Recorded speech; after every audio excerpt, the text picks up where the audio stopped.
Здравейте! Да ви представя, това е Виктор. Благодарение на Таня, той вече е отгледан до 3-годишна възраст. Имахме доста трудности в началото, още с раждането. Трябваше така бързо да реагирам, да намеря жена, която да ми помага, и то компетентна жена. Само да ви кажа, имаше на интервюто много млади момичета, които се представят за пердачки, които имаха и опит. Но просто като видях Таня, ми вдъхна на такова доверие, което просто още от пръв поглед. Не знаех за каквото, не знаех за опита, но това беше. И направих правилния избор за Таня. Много съм доволна. Искам също да препоръчам Таня, защото Таня наистина е много добър специалист. В стаята бях всъщност две жени, които бяха за интервюто за детегледачки. Първата жена, която беше, не ми вдъхна изобщо доверие. И втората жена в стаята вече влиза Танчето. И като я видях още с влизането на Таня, аз усетих, че това е жената, която ще ми помогне. Да. Да, все пак на нас ни трябваше човек с опит. Да. Понеже ние сме новоизлюпени родители, сега пак не мога да си дадем детето на някой тинейджър да го гледа.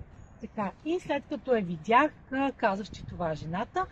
Малко след като родих, то колко беше, като време, 2 месеца, веднага се обадих на Таня и така започнаха нашите отношения. Да. Благодарение на което и ти благодаря наистина, защото нямаше да може да се отгледа това дете. Доста ни облегчи ходенето по мъките. Да. Човек, който много разбира от абсолютно всичко. Наистина, казвам го сериозно. От гледане, от хранене, от възпитание. Така. Как разбра, че аз ще се справя?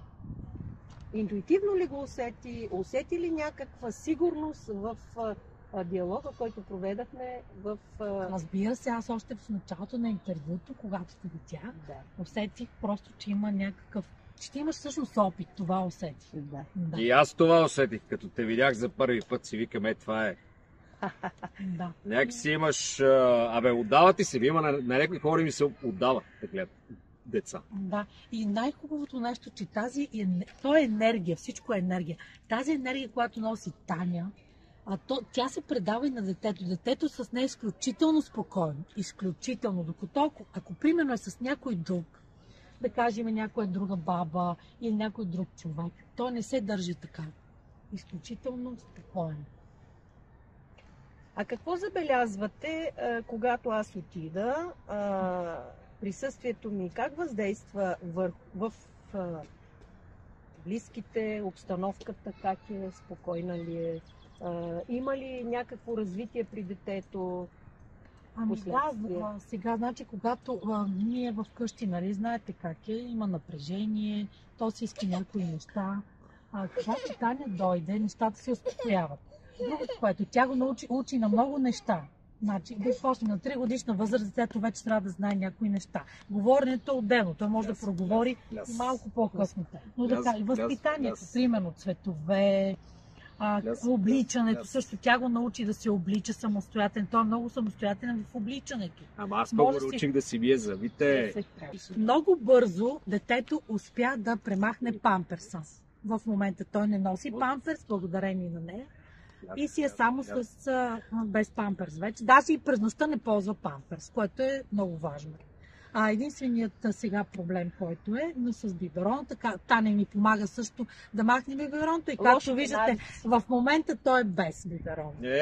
За няколко часа, после пак ще. Успешно успявам да преодолявам лошите навици в малките деца. Точно. Спокойно, с разбиране, те не се притесняват, не им е трудно с мен да премахнат лошите навици, като това да премахнат памперса, да се научат да се хранят правилно, да се научат да играят правилно, да общуват правилно. И да бъдат също социални, това е много важно. Да, социални. Да се учат да общуват първо с родителите, защото те са ангажирани по цял ден, след това с децата, след това те самите да могат да се оправят. Това е моята цел. Да учат децата да са самостоятелни. Защото когато те са самостоятелни, те не тежат.